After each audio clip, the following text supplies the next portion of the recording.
근대신학 사조 이제 후반부를 시작하겠습니다. 예수님의 이야기는 하나의 스토리고, 스토리는 시작과 끝이 있고 의미의 단위가 된다. 예, 그게 에피소드, 단편 그런 것과 차이입니다. 에피소드는 여러 개 이야기 중에 한 토막인데 그것은 그 자체로 의미를 가질 수 있지만 전체의 스토리에서 보면 의미는 전혀 달라집니다. 그래서 스토리는 의미의 맥락이 되기도 합니다. 의미의 단위, 의미의 맥락, 그거의 반대는 에피소드, 이렇게 생각하시면 되겠습니다. 이제 예수님의 출생에 대해서는 무흠스테서를 생각해 보셔야 된다. 꼭 말씀 드렸습니다. 설교의 중심은 누가 뭐라 그래도 하나님 나라지요. 물론 하나님의 나라의 단어의 뜻이 뭐냐, 그거는 성서학자들이 많이 얘기했고 주제가 다른 데로 가니까 생략하겠습니다. 제가 이 시간에 예수님의 하나님의 나라 이야기를 하면서 배경으로 삼고 싶은 것은 창세기 1장에 나와 있는 천지창조 이야기입니다.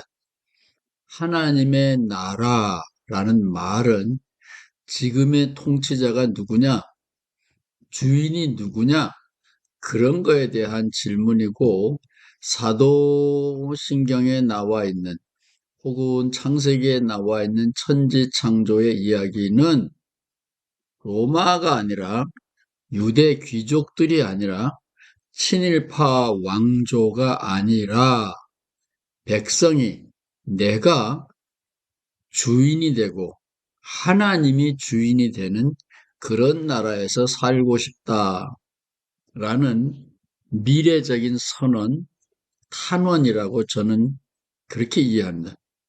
세상을 누가 만들었느냐? 예, 제작자를 질문할 때는 이게 고장 났을 때 질문을 합니다. 이건 누가 만들었는데 이 모양이야? 예, 고장 났을 때 얘기고, 하나님이 만든 세상에 살고 싶다. 그런 것이 창세기에 사도신경에 나와 있는 천지창조 고백이라면, 예수님께서 하나님 나라를 설교하셨을 때 그 하나님의 나라는 지금 여기에서 가능성 플러스 현실성으로 도래했다. 신천지가 열렸다라는 선언입니다. 그래서 하나님이라는 데가 있는 게 아니고 이 세상에 딴 세상, 새로운 세상이 시작되었다라는 선언입니다. 그래서 창세기에 나와 있는 천지창조 이야기가 새로운 세상에 대한 탄원이라면, 예수님의 설교에서 하나님 나라는 천지창조, 새로운 창조, 새 창조가 시작이 되었다. 너희들이 동참해라 라는 정치적인 선언이었다라고, 영적인 선언이었다. 정치적이란 말은 어쩌면 많이 듣는 사람들이 로마 제국에 대한 항쟁으로 생각할 텐데, 그렇게 되면 로마를 물리치고 유대인이 다스리는 제국이 되면 신천지가 전개되는 거로 할 텐데, 그런 거는 아니고 삶의 질서, 풍토, 문화, 이런 것들이 완전히 달라지는 세상이 지금 여기서 시작되었다라는 선언이죠. 그래서 예수님의 설교는 하나님의 나라였다. 그런데 저는 이것을 비정치적으로 해석한다면 통치자의 교체가 아니라 예수님의 하나님 나라는 백성 중심으로, 여기에 우리에게, 서민들에게 변두리에 있는 사람들에게, 압제를 당하고 있는 사람들에게도 노래하고 춤출 수 있는 길이 열려 있다. 슐레백스라는 화란에서 활동한 캐도릭 신부는 남미의 해방신학 제2기를 미국 CIA의 음모라고 봤다고 말씀드렸죠. 그럴는지도 모르지만 저는 해방의 영성을 긍정적으로 봅니다.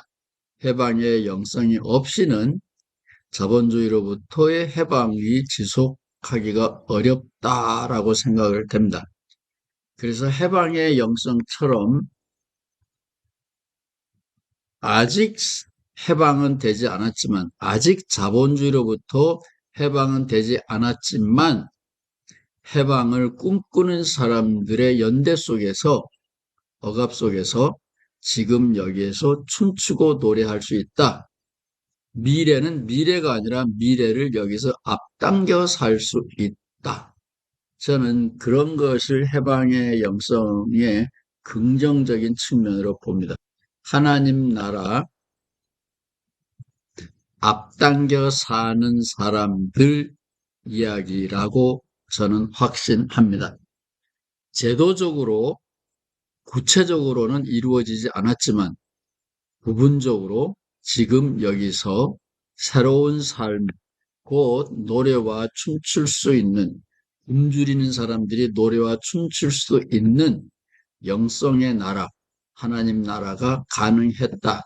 저는 그것이 예수님이 말한 하나님의 나라의 의미고, 예수님이 설교한 하나님의 나라의 이야기가 남아있는 것도 예수님을 만났을 때 이렇게 사는 길도 있구나 라고 춤추는 영성을 경험한 사람들이 있었기 때문에 예수님의 설교 주제가 하나님 나라였다는 기록이 남아있다고 생각을 합니다.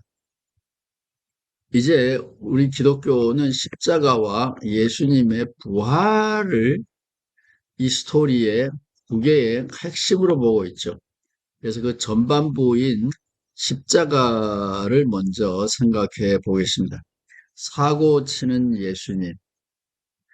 제가 중학생 때부터 예수 믿기 시작을 했는데, 제가 예수님과 친해질 수 있었던 것은 복음서에 있는 예수님이 말썽꾸러기 사고쟁이였기 때문에 저는 예수님과 친해졌습니다.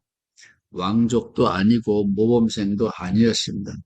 예수님은, 제가 중학생이니까 사춘기잖아요. 사춘기 학생들이 친해질 수 있는 매력적인 인물이었습니다. 예수님이 십자가를 질 수밖에 없었던 것은 십계명을 공개적으로 파괴한 겁니다. 제가 신학교 다닐 때 서대문 내거리에 조영기 목사님의 교회가 있었습니다. 조영기 목사님 교회에는 수요일날 나가보면 수요일날은 늘 치유 집회를 했습니다.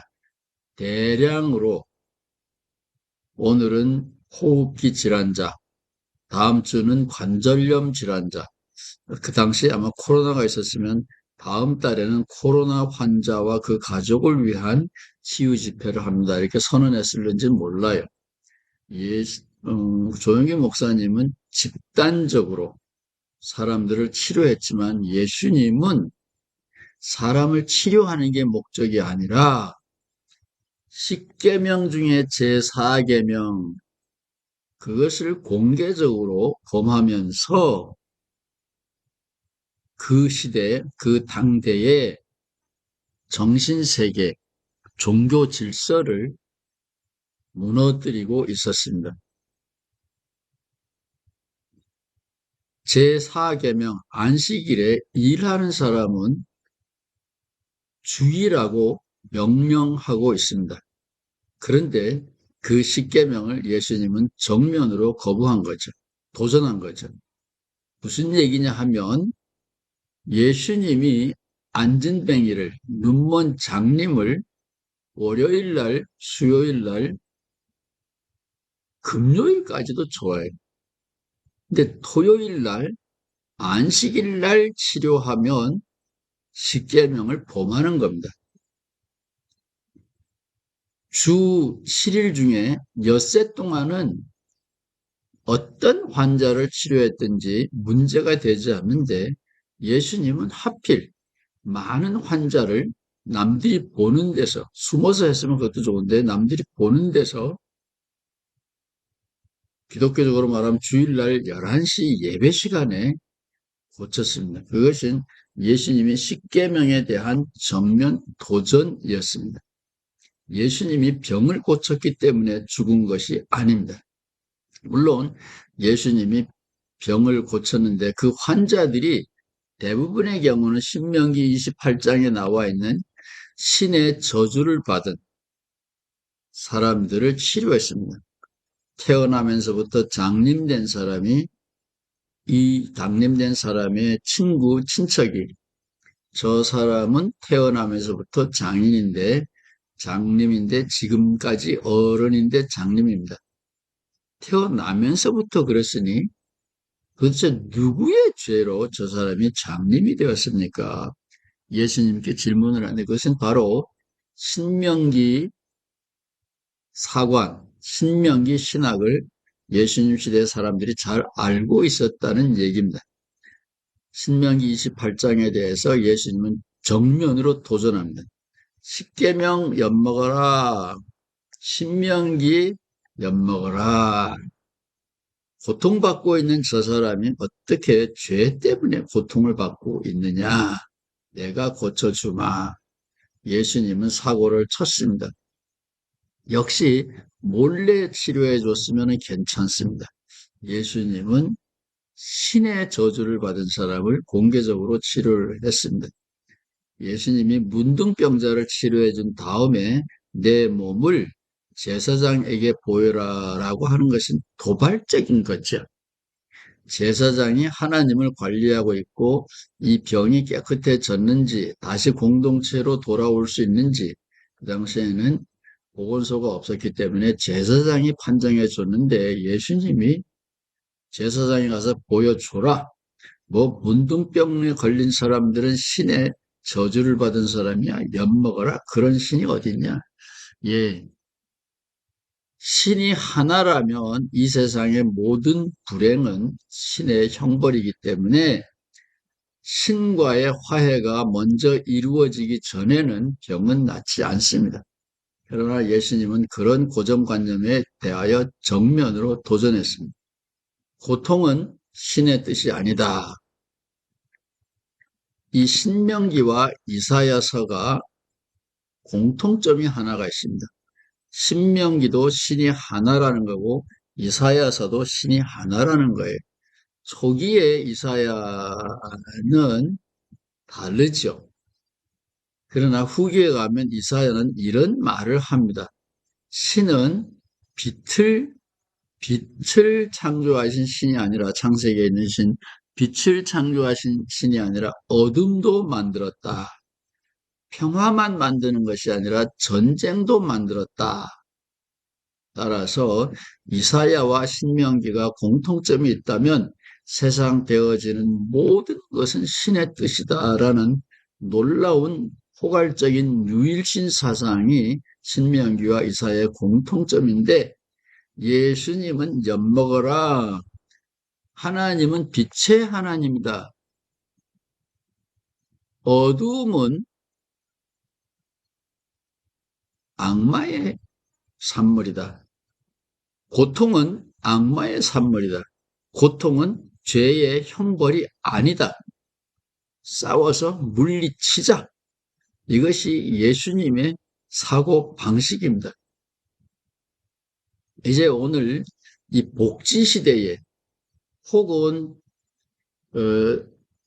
한국 사람들이 경제적으로, 사회적으로 억압받고 있었던 시대의 생각, 우두머리가 되려고 하는 생각을 많이 가지고 있는데 예수님의 제자들도 마찬가지였습니다.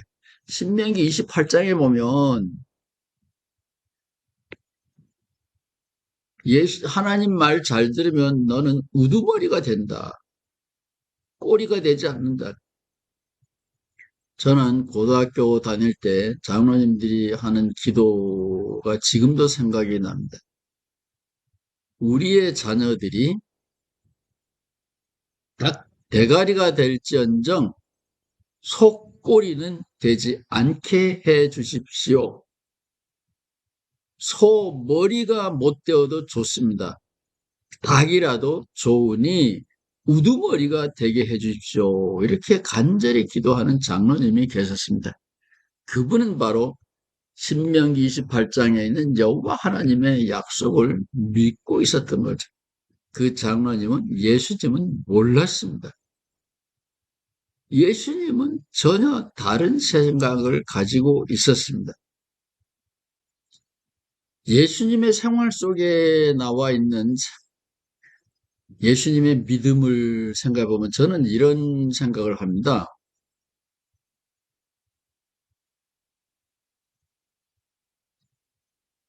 예수님은 한 생명이 온 천하와 같이 소중하다. 어떻게 보면 예수님은 자살 특공대처럼 목표를 향하여 전진하다가 돌아가셨지만 온 천하를 얻고도 내 목숨 하나 잃으면 무슨 의미가 있겠느냐. 예수님은 자신의 목숨 생명이 온 천하보다도 소중하다. 한 사람 한 사람의 생명이 온 천하보다 소중하다. 생명, 우월성, 우선성 이런 것을 개인의 생명을 말하는 겁니다. 개인 개체의 존엄성 이런 것을 예수님은 잘 알고 계셨고 두 번째로 우리가 주목해야 될 일은 예수님은 우두머리가 되고 싶으냐? 두목이 되려고 하지 말고 섬기는 자가 되라. 이것은 굉장히 중요한 겁니다.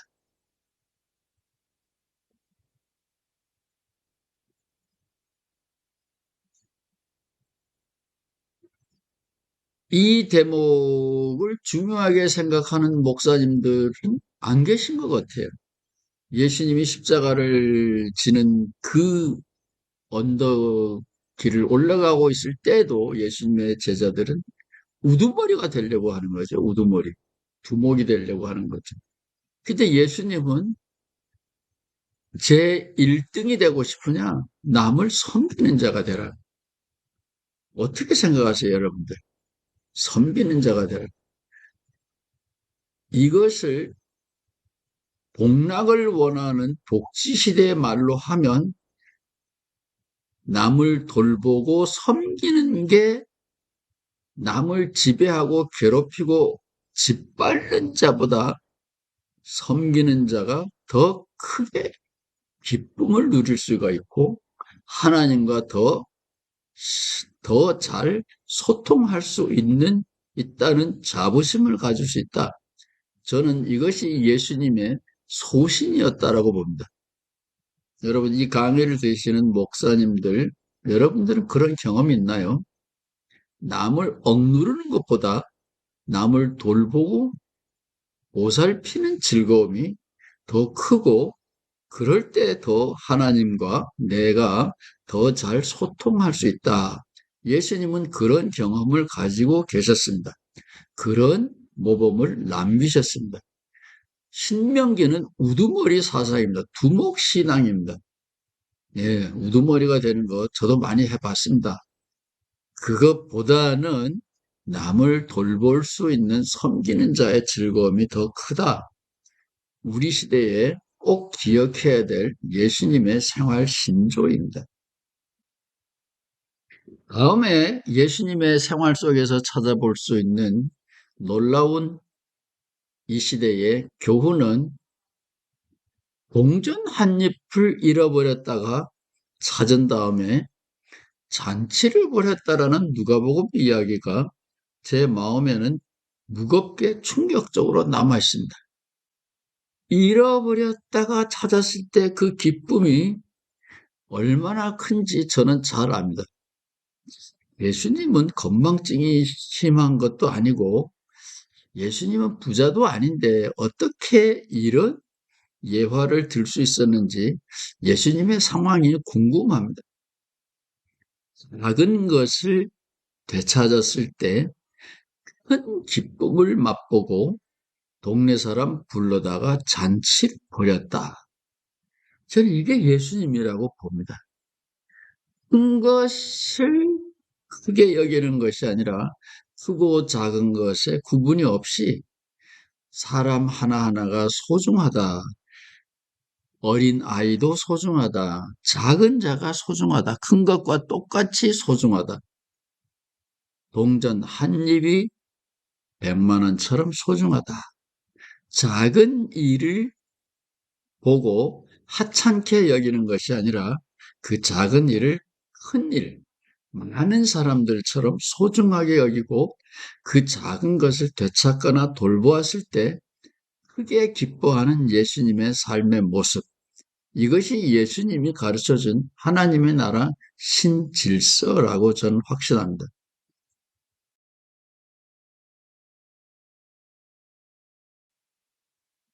예수님은 죽어도 좋아. 사람들에게 그렇게 가르쳤고 당신이 그렇게 사셨습니다. 생명을 소중하게 여기지만 생명을 붙들고 있다 그래서 그 생명이 보람 있는 것은 아닙니다. 생명은 자기보다 큰 그 무엇인가와 연합할 때 내 생명은 영생하게 되죠. 따라서 내 개인의 삶을, 유한한 삶을 집착하게 되면 그것은 허무에 빠지고 소멸되고 맙니다. 그래서 예수님은 우리에게 이 세상 살면서 죽어도 좋아, 자기보다 더 큰 삶의 명분, 순간보다 더 큰 삶의 기쁨을 발견하고 땅에 묻힌 보화를 위하여 가진 모든 것을 투자, 헌신하는 그런 자세로 살기를 예수님은 가르쳤고 그렇게 사셨습니다.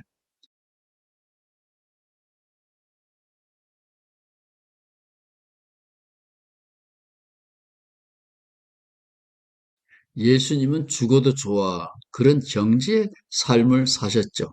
소설가 카잔차키스는 예수님이 막달라 마리아와 사랑에 빠져서 그런 경지의 삶을 살 수 있었다 그러는데 그것은 비밀에 속합니다. 예수님이 어떤 연유에서 그런 삶을 살게 되셨는지는 모르지만 예수님은 자신의 생명 하나를, 개인의 생명 하나를 온 천하보다 소중하게 여겼지만 자신의 생명에 집착하지 않고 죽어도 좋아.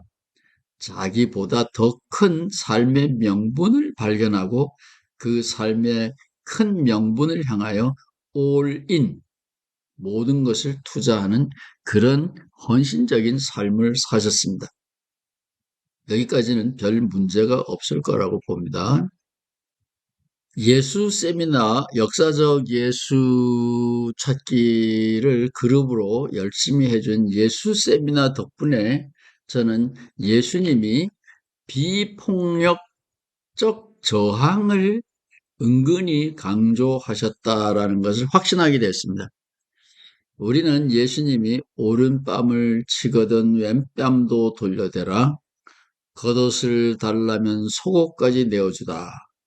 이런 이야기를 보면서 예수님은 우리에게 비현실적인 가혹한 멍청이로 살으라고 우리를 가르치는 건가?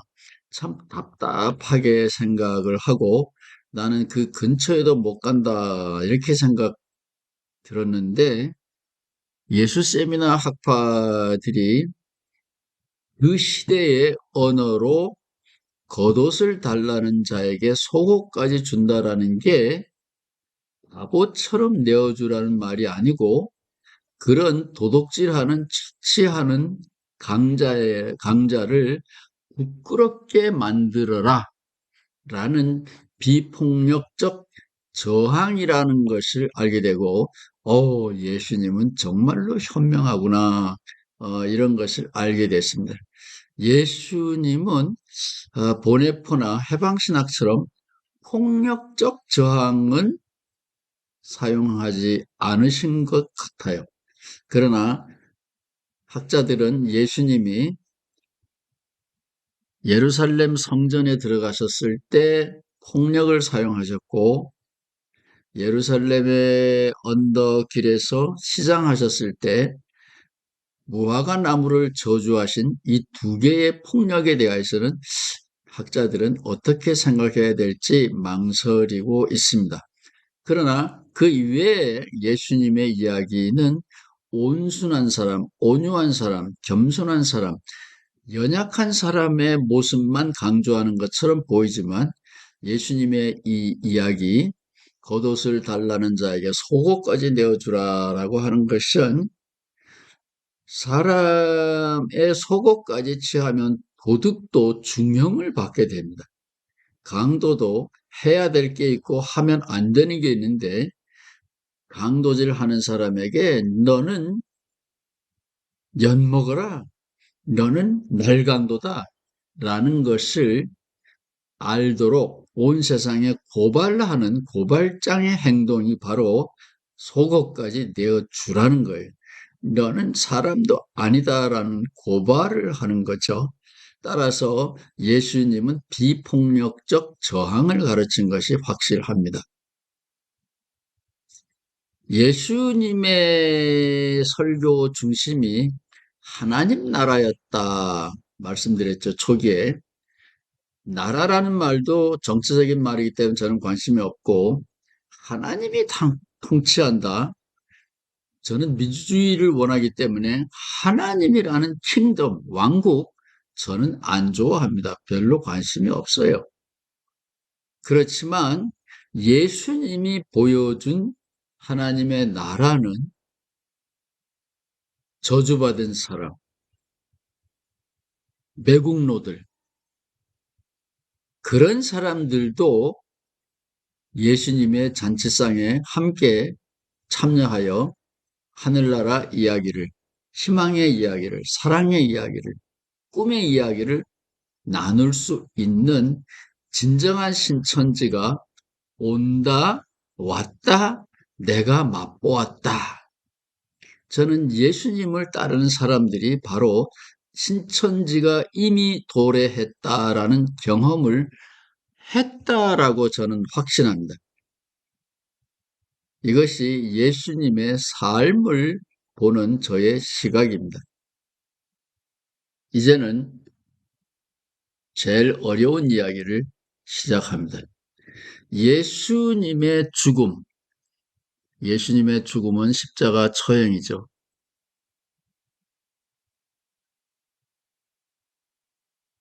예수님의 죽음은 신명기 21장 23절에 보면 이런 말이 있습니다. 시체를 나무 위에 밤새도록 두지 말고 그날에 장사하여 내 하나님 여호와께서 내게 기업으로 주시는 땅을 더럽히지 말라. 신명기 21장 23절, 나무에 달린 자는 하나님께 저주를 받았음이니라. 신약 성서의 많은 기자들이 구약 성서를 알고 있고 십자가에 처형된 예수님은 수치고 저주받은 사람이다. 이거가 스캔들이라 그랬어요. 걸림돌이라 그랬습니다. 치욕이라 그랬어요. 이 십자가의 스캔들, 이것 때문에 많은 사람들이 예수님의 십자가 이야기를 침묵하거나 생략하려고 하죠. 많은 복음서들이, 공관복음서 말고요, 요한복음서, 우리가 가지고 있는 복음서 말고요, 많은 복음서들이 예수님의 마지막 한 토막, 일주일을 생략하고 있는 이유는 신명기 21장에 있는 대로 신의 형벌, 저주를 받은 죽음이기 때문에 어떻게 이 이야기를 예언자, 선지자, 하나님의 아들 예수님의 생애 이야기에 넣어야 되는지 스캔들, 걸림돌이었습니다. 그러나 유대인의 어법을, 문화를, 관습을 잘 모르는 요한복음은 영웅들을 찬양하는 히람 문화를 배경으로 하고 있다 그럽니다.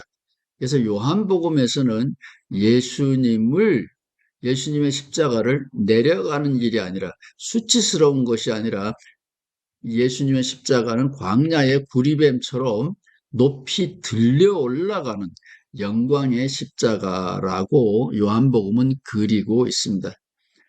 유대인들은 예수님의 십자가를 신의 저주라고 본다. 그건 유대인들의 문화 때문에 그렇습니다. 그러나 유대인의 문화를 떠나면 예수님은 자신의 신념을 위하여 죽은 거룩한 죽음이죠. 영웅의 죽음, 전사의 죽음이 되겠습니다. 요한복음이 옳은 건지 유대인의 시각으로 보아서 예수님이 신의 저주를 받은 자의 죽음인지 그것은 여러분이 알아서 편하신 대로 결정하시기 바랍니다. 그러나 신약 성서를 기록한 절대 다수의 기록자들은 예수님을 신의 저주를 받은 스캔달로스의 죽음을 죽었다고 보고 있습니다. 그래서 예수님에게는 부활의 이야기가 나올 수밖에 없습니다. 예수님의 이야기에서 부활의 이야기, 죽음의 이야기도 안 필요하고 부활의 이야기도 안 필요합니다. 그러나 예수님이 하필 신의 저주를 받은 죽음을 죽었기 때문에 이 스캔들은 어떻게 해명을 해야 돼요. 왜 신이 보낸 사람이 신의 저주를 받은 죽음을 죽었느냐? 신이 보낸 사람이 마지막에는 신의 저주를 받고 죽었다. 그러면 신이 보낸 하늘의 일꾼이 하나님의 아들이 아니죠.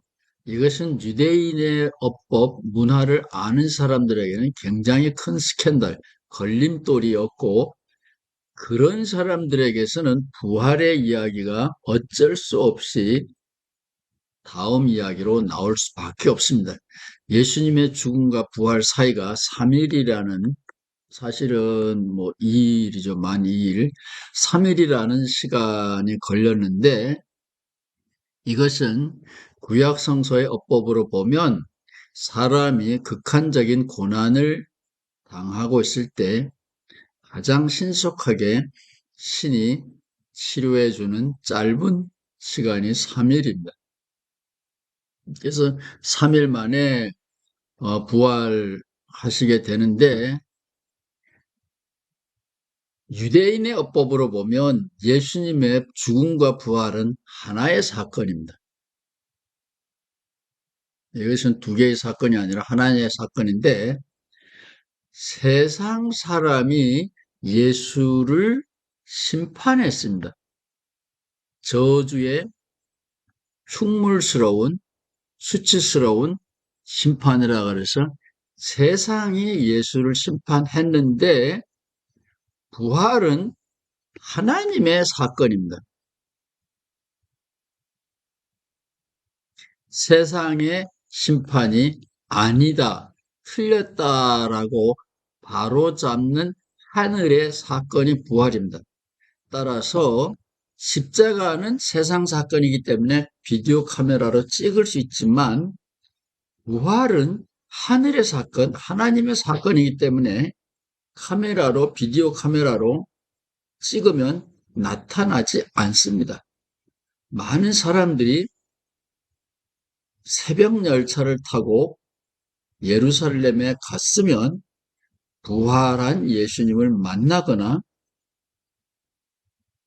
예수님의 무덤에 갔으면 예수님이 돌무덤을 열고 일어나는 모습을 생생하게 찍을 수 있을 거라고 착각하는데 십자가는 세상 사건이지만 부활은 세상 사건이 아니기 때문에 누구도 찍을 수 없는 겁니다.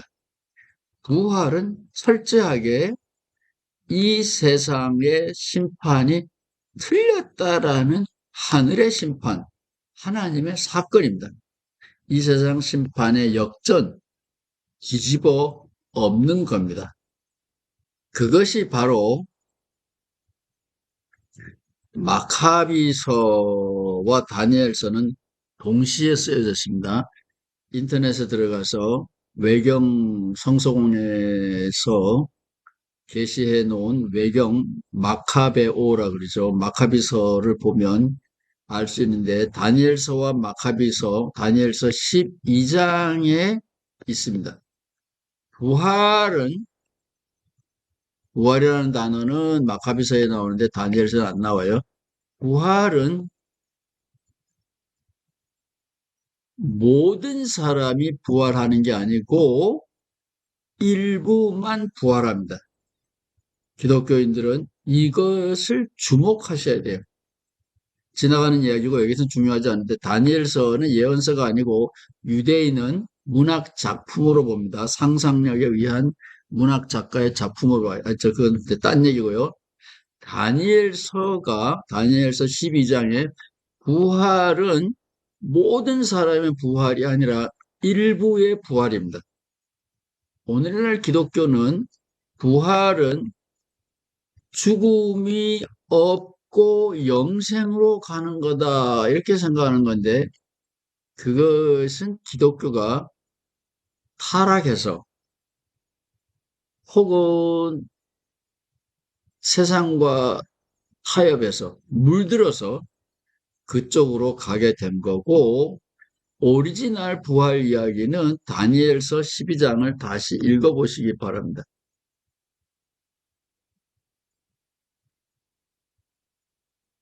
부활은 일부만의 부활입니다. 이것을 분명하게 짚고 넘어가야 돼요. 부활은 죽음을 깨부수는 것이 아니라 세상의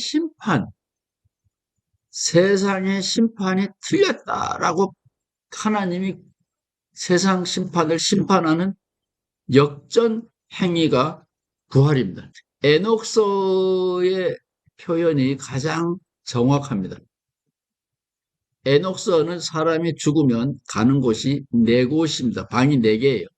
여러분은 어느 방으로 갈는지 생각해 보세요. 1호, 2호, 3호, 4호. 1호는 이 세상에서 의롭게 산 사람들입니다. 그래서 하늘에 가서 영생 복락을 누립니다. 2호는 이 세상에서 악한 일을 하고 하늘에 가서도 이미 심판을 받았습니다. 이 세상에서 악한 일을 했을 뿐만 아니라 이 세상에서 악한 일을 하고 이 세상에서 심판을 받았습니다. 이 사람들은 암흑 시대에 살고 있습니다. 3호와 4호에 사는 사람들은 3호에 사는 사람들은 이 세상에서 선한 일을 했는데 억울하게도 예수님처럼 눈 감지 못하는 죽음을 죽고 갔습니다. 4호에 있는 사람들은 이 세상에서 온갖 나쁜 짓을 다 했는데 벌을 받지 않고 국립묘지에 묻혀서 영광스럽게 살고 있습니다. 요 사람들은 하나님이 보기에는 미완성인 사람들이에요. 그래서 선한 일을 하고 잘 사는 사람, 악한 일을 하고 이 세상에서 벌 받은 사람 말고 선한 일을 했는데 억울하게 죽은 사람, 악한 일을 했는데 국립묘지에서 떵떵거리고 명예롭게 죽은 사람, 요 사람들은 3호와 4호에 사는 사람들은 정의가 이루어지지 않은 죽음이에요. 그래서 에녹서에 보면 부활 때에 1호, 2호는 해당 없어요. 하나님이 와서 3호와 4호를 문을 열고 여기에 있는 사람들을 심판합니다. 그래서 어떤 사람은 1호로, 어떤 사람은 2호로 돌려보내는 것이 에녹서가 말하는 미래의 부활 사건이에요. 다니엘서도 바로 그렇게 했습니다. 부활은 일부만의 일입니다. 자, 그런데 바울 선생님은 다니엘서를 잘 몰랐는지 모든 사람이 부활하는 것처럼 예수님의 부활은 잠자는 자들의 예수님이 첫 열매다 이런 표현을 썼고 그래서 바울을 보면 모든 사람이 부활의 대상이 되는 것처럼 잘못 생각하게 되고 그래서 기독교는 죽음을 정복한다 이런 잘못된 신앙의 길로 가게 된 것 같습니다. 바울은 마태복음을 몰랐다고 봐야 돼요. 바울은 아마 다니엘서나 에녹서를 충분히 몰랐는지도 모르겠습니다. 바울은 부활한 예수의 필이 꽂혔죠. 베드로와 야고보는 예수님을 만나는데 바울은 부활하신 예수님이 아니면 예수님을 알 길이 없기 때문에 부활한 예수님을 강조하다 보니까 바울은 조금 빗나갔나. 제가 바울 전문가가 아니기 때문에 모르겠습니다. 제 질문은 그런 겁니다. 바울이 모든 사람이 상을 받거나 심판을 받기 위해서 모든 사람이 부활하는 건지 아니면 유대인들의 오리지널 문헌대로 다니엘서, 마카비서, 에녹서처럼 억울하게 비극을 당하거나 너무 재수가 좋아서 나쁜 놈인데 호화롭게 살았던 사람, 이 두 그룹을 부활시켜서 하나님이 정의의 심판을 한다. 이런 오리지널 유대인들의 부활 사상을 가지고 있는지 바울 전공자들은 대답해 보시기 바랍니다. 중요한 것은 그건 바울은 바울이고 마태복음에 보면 굉장히 희한한 이야기가 있습니다. 마태복음 27장인가요? 마태복음 27장에 보면 이런 아주 희한한 말이 나옵니다. 예수님께서 십자가에 달려 돌아가셨을 때 성전 휘장이 찢어졌다. 그 누가 봤어요? 찢어졌고 예수님이 십자가에 달려 숨을 거두는 그 순간에 바깥에 공동묘지에서 많은 사람들을 알았어요. 일부의 사람들이 무덤이 열려서 일부의 사람들이 부활했다 그랬습니다.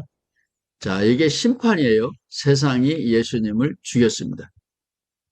바로 그때에 성전 휘장이 찢어졌고 바로 그때에 저 바깥의 공동묘지에서 일부 사람들이 부활했다 그랬어요. 근데 일부 사람들이 부활해서 예루살렘으로 가는데 예수님이 부활하기 전에 예루살렘으로 갔다 그러면 유령이 나타나가지고 혼란이 일어날 거 아니에요? 근데 이 사람들이 부활해서 어디 가서 좀 쉬었다가 예수님이 부활하신 다음에 예수님을 환영하는 파티를 벌였는지 이 부활하신 사람들이 예루살렘에 들어갔다. 요 마태복음 27장에만 있는 괴상한 이야기입니다. 꼭 읽어보시기 바랍니다. 이건 뭘 의미하느냐? 모든 사람의 부활이라고 하는 것은 아마 사도 바울이 혼란을 조성해서 그 결과로 나온 이야기 같은데 그런 것이 기독교의 부활 이야기가 아니라고 힘주어 말하고 싶습니다. 원래의 부활 이야기는 하나님의 정의가 살아있느냐 죽어있느냐에 대한 그 질문에 대한 답변입니다. 지금은 죽어있는 것 같이 보이지만 하나님의 정의는 살아있다라는 것이 부활 신앙이고 그것을 증명하는 것이 부활 사건인데 신앙인의 눈에만 보이는 겁니다. 왜냐하면 하나님이 하신 일이기 때문에 그렇습니다. 그래서 부활이 일부의 부활이냐 모든 사람의 부활이냐 생각해 보시기 바라고 시간이 없어서 예수님의 승천과 재림은 마지막에 6강에 하기로 하고요. 부활 이야기에서 꼭 여러분에게 읽어보라고 강조하고 싶은 게 마가복음 12장에 어느 학자도 눈여겨보지 않는 예수님 자신의 부활 신앙입니다. 이거는 예수님이 부활을 체험하신 게 아니고 부활을 어떻게 이해하고 있었는지 예수님 자신의 부활 신앙이에요. 아브라함과 모세는 이미 부활했다라는 아주 괴상한 논리가 예수님의 입에서 나옵니다. 저는 문맥은 이런 겁니다. 부활이 없다는 사두개인. 사두개인은 유대 정통 학자들의 집단입니다. 바리새인들, 바울도 바리새인이죠. 바리새인은 외세의 영향을 받은 사람들이라고 학자들은 이해합니다. 정결주의자가 아니라 외세의 영향을 받은 사람들이라고 학자들이 이해를 하는데 바리새인들은 부활을 믿었습니다. 그래서 사두개인들이 예수님에 와서 예수님이 자꾸 부활 얘기를 하니까 너도 외세파야? 너도 친일파야? 너는 유대인이라면서 구약 성경에 없는데 왜 너는 부활 얘기를 자꾸 하느냐? 예수님이 말하는 부활 얘기는 죽었다가 사람이 산다가 아니라 하나님의 정의는 살아있다. 그걸 거라고 봐요. 오리지널 부활 신앙이죠. 그래서 예수님이 마가복음 12장에서 나는 부활을 믿는다. 구약 성경에도 이미 부활이 있어. 모세가 딸기나무에서 아브라함의 하나님, 야곱의 하나님, 이삭의 하나님을 만났어. 그리고 아브라함의 하나님, 이삭의 하나님, 야곱의 하나님은 산자의 하나님이다, 이게. 무슨 얘기인지 알겠습니까? 산자의 하나님 여호와, 아브라함의 하나님 여호와. 결론적으로 말하면 아브라함은 살아있다. 그러니까 아브라함의 하나님이고 산자의 하나님이다. 따라서 구약 성서에는 이미 부활 신앙을 가지고 있다라는 게 예수님의 생각이에요. 예수님의 신앙에 이 예수님의 신앙이 옳으냐 그러냐 저는 말하고 싶지 않아요. 그래서 예수님의 부활 신앙과 오늘 우리들의 부활 신앙은 엄청나게 다르다. 그 차이를 주목하시기 바랍니다.